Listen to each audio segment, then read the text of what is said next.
Welcome, everybody, to another episode of the Unquestionably Raw podcast. Tonight, Matt and myself are previewing the Minnesota Timberwolves' upcoming season. So, Matt, we're going to jump right in and go to question number one. Yes. Looking at the Timberwolves and their depth chart, obviously we know Ricky Rubio is going to start at the point. Wiggins and Towns, Wiggins at the small forward, Towns at the center. Zach LaVine starts at shooting guard. And so that kind of leaves the only open spot being the power forward spot with Nemanja Bjelica battling Gorgui Dieng. Who do you think wins that battle? That battle, that's pretty easy for me. Knowing how Tibbs is, I think Gorgui Dieng's going to win that battle just because he can hit the nice medium-range setup shot, but he's also going to defend. And we know in a Tibbs system, you got to be able to defend if you want to see the floor. So I think he's going to go with Gorgui Dieng. Absolutely, I agree with that. He played about 27, 28 minutes a game last year. I think those minutes kind of go up a little bit. Bjelica is still going to be trusted off the bench because he's very well liked by Thibodeau and can stretch the floor, of course. And obviously his seasons in Europe kind of give him a leg up on not really truly being a second-year guy, even though he is. Mm-hmm. So Gorgui Dieng, he's definitely going to be looked for defense. He can definitely score in the post too, though. So whenever Karl-Anthony Towns kind of steps out, Gorgui Dieng can kind of work in the post if needed and kind of vice versa, really. So kind of looking at some of the bench guys, you've got Brandon Rush that came over from the Golden State Warriors in free agency, Shabazz Muhammad, who was there last year playing the small forward spot behind Wiggins, can kind of slide over to the two and slide up to the power forward spot. You've got Cole Aldridge coming over from the Clippers. He had a nice bounce-back year last year. Jordan Hill, kind of a down year last year. He's coming on to provide big men depth. And Tyus Jones, who was kind of up and down his rookie season last year. How do you see those guys working into the rotation this year? I think Rush, Muhammad, Cole Aldrich, then a couple guys, obviously we're going to get to him in a little bit, but Chris Dunn, he'll play, and then one we already talked about, Bjelica. I think those will be the main five guys off the bench. And here's the thing, when we look at Dunn and Tyus Jones, that would be the battle for the backup. I don't think it's much of a battle. Dunn is older. And we know Thibodeau doesn't like rookies, but Tyus Jones is still basically a rookie, and I think he's going to end up probably getting moved at some point. He'll probably be in the D-League quite a bit. Jordan Hill, I think he'll be the third big guy behind Aldridge and Bjelica off the bench. If one of those two guys struggles, and I think you'll see Jordan Hill in there, because Jordan Hill can provide some energy if he can get back to playing like he did with the Lakers. He gave them a lot of energy, good rebounder.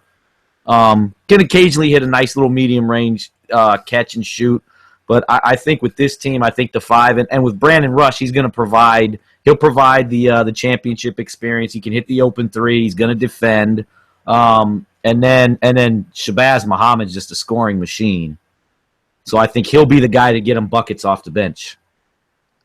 Absolutely. Aldridge kind of is going to do the dirty work for you off the bench, rebound. He's not really a shot blocker. So his kind of forte will be the rebounding area, can set some screens for you. Jordan Hill is going to kind of have a battle all season with Cole. I think Jordan Hill kind of, depending on the matchups, can't get in there because he can score. Not much of a defender. And then you'll see Adrian Payne at the power forward spot get some spot minutes. Coming out of Michigan State, he struggled. And I don't really know what his role will be other than spot playing time. To be honest. And, of course, you got the news that Nikola Pekovic is out for the season. So, he's really a non-factor. I could see them kind of cutting him loose towards the end of the season after kind of the March deadline when his contract won't, have as much money there.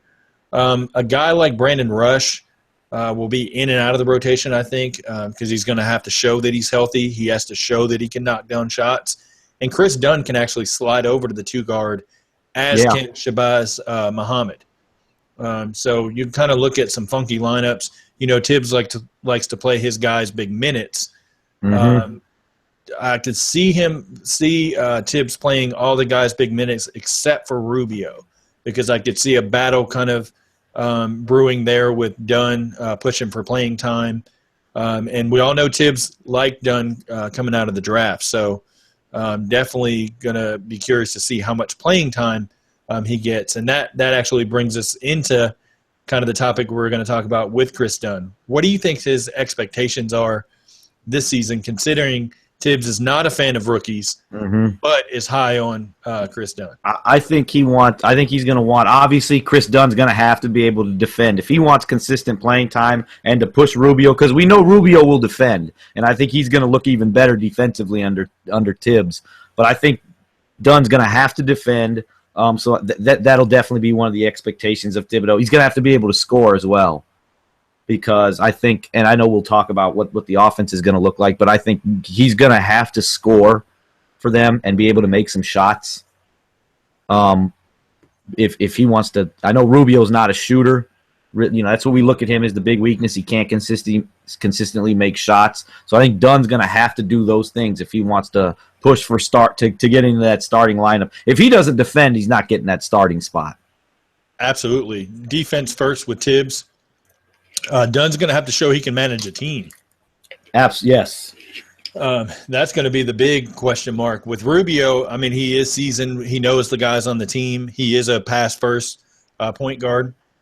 With Dunn, he can do a little of both, pass and score. He's just going to have to find that, in between, know when to score, know when to get Wiggins and Karl-Anthony Towns the ball, because they are the focal points.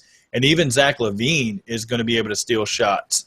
So basically he's kind of the fourth or fifth option depending on who else you have in the lineup at that time.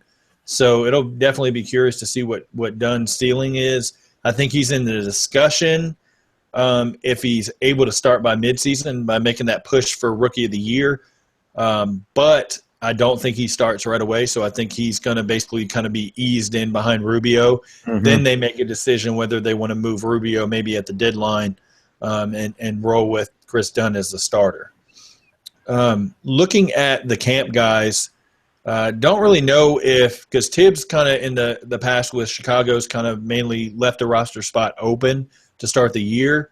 But you've got Rasul Butler, who's a veteran, knows Tibbs' system. John Lucas III knows Tibbs' system. And Torrey Murray, which is he's been an enigma because he's played with a couple different teams and can score. Do you think any of those guys make the team, and if so, which one? I don't know. If anybody does make it, I would give the slight edge to Lucas just because he did some good things for the Bulls a few years back. So I think if anybody on this team of those three has a chance to make the club, it's Lucas. Okay. I actually go with Rasul Butler because I think that with Rasul, he can kind of give you obviously a locker room presence, but he gives you outside shooting, kind of that mold of a Tayshaun Prince to where he was more or less a locker room guy. Now, Prince played a little bit more than I thought he would last season, probably more than he should have, but I think Rasul can kind of give you that outside shooting. Lucas can run a team, but you've already got Rubio. You've got even Tyus Jones that you could bring in. Not that I think Tibbs plays Tyus Jones very much, but I wouldn't want to take any playing time away. And I think Torrey Murray makes too many mistakes on the defensive end for Tibbs, so I don't know that he actually makes the team. My guess would be Rasul Butler, but we shall see. Yeah, if any of them make it. Yeah, if any will make it. I personally think they probably end up cutting all three, but we'll see. We know that Tibbs is a defensive-first coach. What do you think the offense is going to look like for him?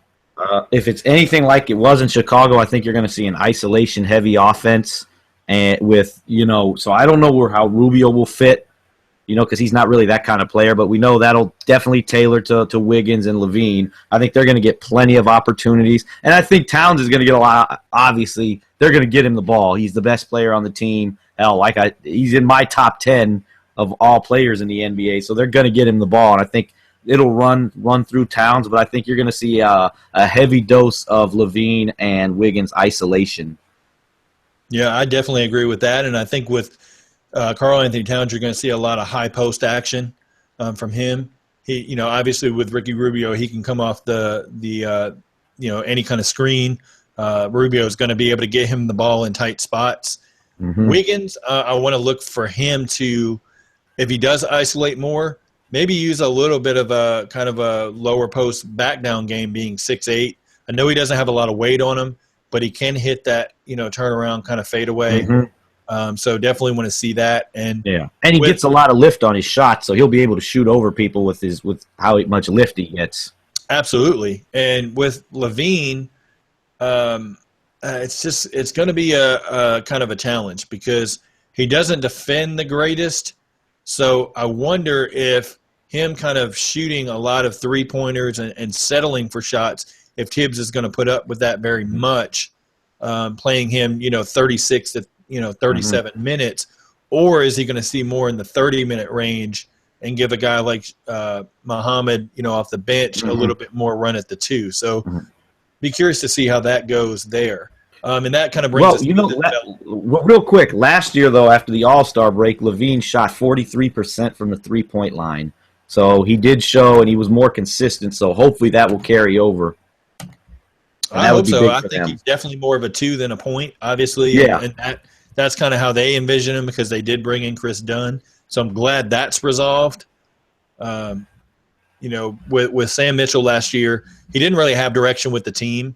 And that was the big struggle from the get-go, kind of piecing together the guys that he had, trying to figure out, is Levine a point guard? Is he a 2 guard? They started him, then pulled him from the starting lineup, brought him back in, tried to play him a little bit at the point guard. It didn't work.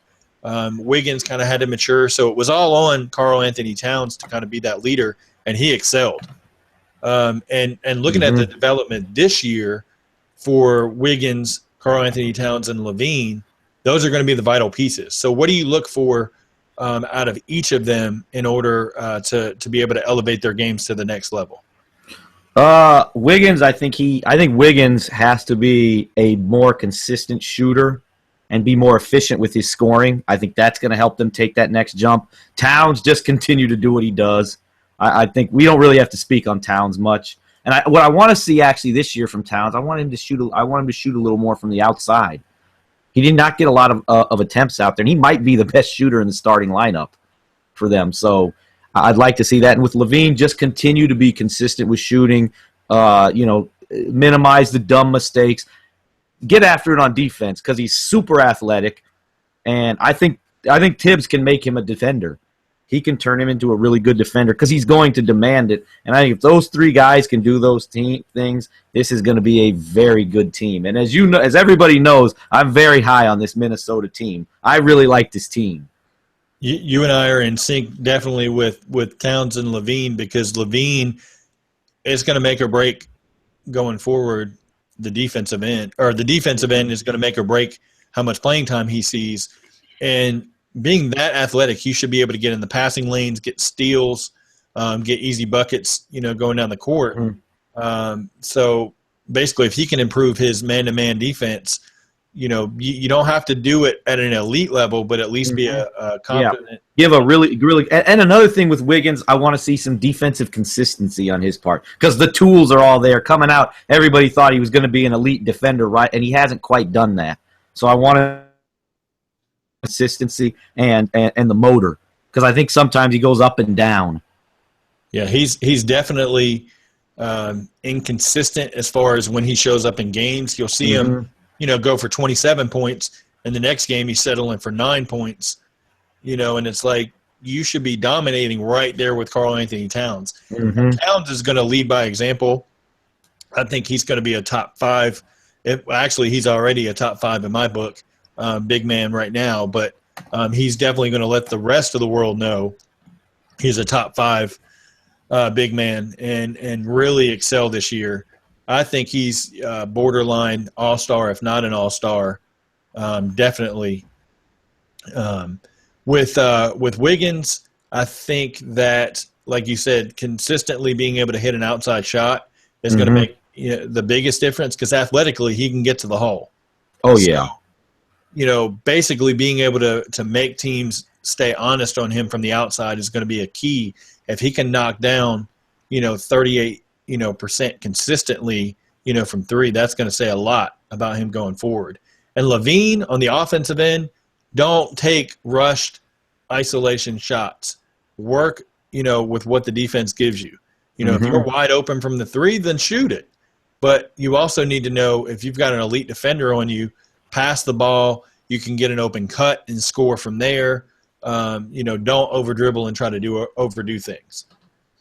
Looking at the Timberwolves, their expectations are obviously to make the playoffs in the Western Conference. What will they have to do to accomplish that? And the second part of that question is going to be, where do you see them finishing in the conference? In order for this team to make the playoffs, which I do think they will, they were 12th in offensive rating last year, which is good. I think that can get you into the playoffs. I think they'll improve on that. But the problem last year was the defensive rating. They were 28th last year. So if they can get that to the middle of the pack, between 12 and 15, improve on the offense, get in the top 10 in offensive rating, they're a playoff team. I think this team is absolutely loaded. I know they have a lot of youth, and the thing, youth doesn't win. The Orlando Magic went to the NBA Finals in like year 3. Youth can win. They're not going to win a championship, but they can be a playoff team. Especially, they're going to be better than Dallas. They're going to be better than Memphis. I think they're going to be better than Portland. They're with Hayward out, I think they can finish better than Utah. I really like this team. I'd say, as crazy as this sounds, I think they can finish as high as 5. And obviously, if it just goes to shit and injuries happen, then out of the playoffs. But I think they can be. This is a playoff team. Okay, definitely the expectations are playoffs. I have them right there, the 8 or 9. I keep flip flopping whether I have them out of the playoffs or in. It's just all going to depend on teams like Oklahoma City, Dallas, right there, Utah, as far as how they come out of the gate, if they can make up for the loss of 10 to 15 games of losing Gordon Hayward or not, and then, some other teams kind of sprinkled in there. I don't know, in my opinion, that they overtake a team like Portland, but I definitely could see them overtaking a team like Memphis, just because I think Memphis actually took a step back in what they've done with the roster. Being that Chandler Parsons is still not healthy enough to participate in many activities on the court, and he's your prize free agent, I don't know that Memphis is going to be right there because of that as far as the playoffs go. I love David Fizdale, but I don't think it's enough this season. I look more for next season for them to take that jump to the middle of the pack in the West. So I would say right now, looking at them, I would probably put them I know I have Denver in the 8th spot. So possibly could get the 7th spot or the 9th spot, kind of fighting there with Denver for that 8th spot as well. Somewhere in that range, 7 to 9. I don't think they finished less than 9th. Overall. Looking at their season, what do you think are some keys that could either make or break that a successful season for them? One, obviously, defense. 28th in defensive rating last year. That's shitty. That's terrible. They've got to get to the middle of the pack. The good thing is you have the best defensive coach in the league. His defensive mind is it's phenomenal. And you have the personnel to play defense and run his schemes. They're more athletic than that Bulls team was when they won 60 ball games in 10-11 season. I think this team defensively is going to be a monster. I could see them in the top 7 defensively this year. And if they do that and they slightly improve on the offense, this team is going to be scary. So that's one. 2, I would say the continued improvement of Andrew Wiggins. I think we know what we're going to get from Towns. I don't have any questions on him. But I think Wiggins with the consistency, that's 2. And then 3 is going to be the bench. What are they going to get from this bench? I like the pieces that they have. I like Muhammad with his scoring. I think Dunn's going to be a fantastic player, but will Rush be able to bring that championship experience over, play some D, make open shots, Bialica, however you say his name, what's he going to give you? Is he going to be able to stretch the floor, defend a little bit? I think that's, for me, that would be 3 is their bench, because their starting 5 is great. Okay. I think for my first key would be their perimeter shooting. They've got to improve on that. Shooting about 33% last year. from three that's really got to go up. I think with an improved Andrew Wiggins, Levine taking smart shots, I think Chris Dunn can knock down, an outside three if needed. They'll improve on that. Towns can step out and shoot a three as well. So they'll definitely be able to need to do that to be able to compete. As you said, defense first. They're going to have to buy into Tibbs' system and then really, really get after it defensively. All the athletes they have on that roster, I don't think that'll be a problem.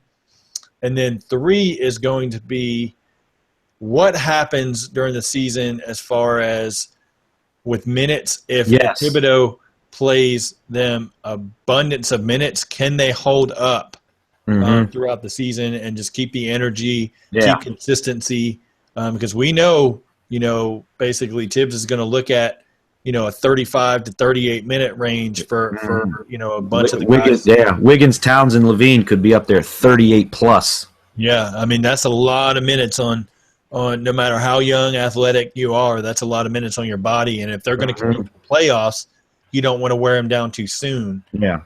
So definitely looking at that to see kind of how that plays out. And hopefully Tibbs learned his lesson from kind of running some guys down in Chicago and kind of fixes that a little bit, maybe cuts back a little minutes. Yeah, you know what it is with Tibbs, though, what I noticed in Chicago, watching all those games here in Illinois, I think his mindset is it's never over. You have to win this game. He doesn't necessarily always think about it's always thinking in now and not the ultimate goal. I think he wants to win as many games as possible. I don't think he does it on purpose to beat his guys down. I think his mindset is we have to get this game. It's never over, which is why you saw Rose end against Philadelphia when he tore his ACL the first time. They're up 12, 14 points, but there's a couple minutes left, and in Tibbs' mind, it's not over. I want the guys I trust out there. So hopefully that, I think, will be big if he can get out of that mindset and realize, look, you're up 15 with a minute to go. It's not over. There were games a couple years last year with Chicago. He was coaching the Bulls. The Bulls would be up 25 with 9 minutes to go in the ball game, and he's got the starting five in there. Like, what are you doing? Put the bench in. Absolutely. I've always questioned that when a coach plays a guy, that's a heavy star on the team, or even a, pretty consistent piece to your starting five, and they're playing them, when there's even a double-digit lead at the end of games. It's like, why are you risking anything? And as you saw with Derrick Rose, injuries can happen, and you don't always get back to your original form, so to speak. So, I want to see that. I don't necessarily think it was Tibbs' fault that Rose got hurt, because I think his ACL was probably going to go it could have went the next game. Like, I don't know if it was necessarily Tibbs' fault for that one. Could he have sat him? Probably he should have, but I don't know. It might not be completely fair to blame it on Thibodeau. Right. I don't know. I think if you're playing guys, 40 minutes a game over the course of 10, 12, I think that you wear down your body, however, that happens. But, you've got to eat right. You've got to, exercise and keep in shape and get your rest too. That's a big key. So hopefully we'll see a difference this year. It doesn't have to be a lot of downgrade in minutes, but just, staggering minutes here and there should work fine. So rolling into the last question we have, wrapping this up.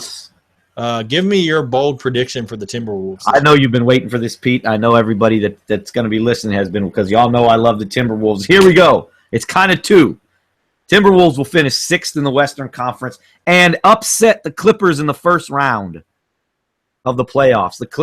They will upset. Yes.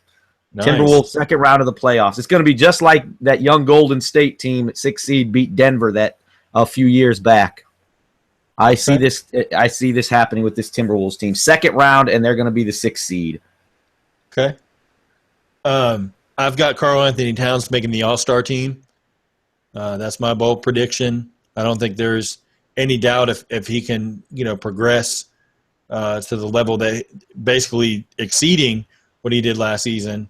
I think he beats out a guy like a DeAndre Jordan, or could even challenge DeMarcus Cousins, depending on where Sacramento is. Hell, At the Anthony win-loss column. Davis is no guarantee. Look, he got hurt today with an ankle. He's already getting banged up. Yeah, Anthony Davis is going to be on a struggling Pelicans team with injuries, and he's injured himself for 10 to 15 games. So yep, it'll be curious to see what happens there. And then I would say not really a bold prediction, but I think that Zach LaVine does the dunk contest again, and I think he repeats. Nice. Here's my question to you, Pete. Do we get another epic Aaron Gordon, Zach LaVine, and can Andrew Wiggins get in here and make it interesting? Yeah, I mean it'd be interesting. A guy that I would like to see, he'd have to make a roster first, though. He'd have to make the roster. That dude from Memphis. Yeah, in Memphis, DJ Stevens. That guy has some insane bounce. If he can make a roster, he's not going to put up another James White where he finally gets in and basically drops a goose egg. I think that he will actually surprise a lot of people, and that would be fun to watch him and Zach LaVine go toe-to-toe, and give us another year of excitement for the dunk contest. The question is, can he do some things, or is he just a guy with just crazy bounce? Is he creative? He's creative from what I've seen. He's done a few kind of overseas, and I believe he did the D-League 2 years ago, and he showed out there as well. Okay. So it'll be interesting. But Minnesota's got a lot of guys that are likable. They were the league pass team last year. I think they repeat as a key league pass team this year because they're going to be exciting to watch get up and down the floor. So definitely excited to watch them. And I know you are because you've got them high on your list. Yeah, I'm going to be watching this Minnesota team. Obviously, my number one team to watch this year, is going to be Golden State because they're going to be must-see TV this year. Absolutely. Well, that's going to wrap us up for tonight. Matt, for the people that are listening, let them know where they can find you. You can find me on Twitter at MeekMill1981. And I want to give a shout-out to Julian in the chat and Byron. And Byron, Golden State is going to win the championship this year. Yeah, I hate to break it to you, Byron, but I know how much you want Houston to be relevant, but that ain't going to happen. And especially if you see Houston get that A spot, they're going to get knocked out real quick. You're going to have a lot of James Harden tears. Houston's going to be higher than 8, I think. Yeah, I think so too. But just for the sake of argument, and shout out to Julian as well. So I hate it for your Knicks, man, but hey, the Knicks aren't going to be bad. I'm still with this Knicks team, Julian, second seed. Well, you're more optimistic than probably Julian is. Hey, I'm not jumping off the bandwagon. All right. Just because they struggled one game against the Rockets in the preseason, I'm not jumping off the bandwagon. I got to see them all play together first before I can make an assessment of what they really do. But just to let everybody know, they can, if they want to find me, they can find me on Twitter at Pete Toll. And if you want to check out the replay of this show or any of our other podcasts, go to our YouTube page. Obviously, like the video first, subscribe to the page. And then also you can go to iTunes. You can subscribe so that way they auto-download. You don't even have to mess with anything. As soon as it's uploaded, it'll be there. Leave us a review, preferably a 5-star review. We need to spread the word. We want to bring all this great content to you week after week throughout the season, and we're going to bring it. We just want to get our voices heard to a broader NBA audience.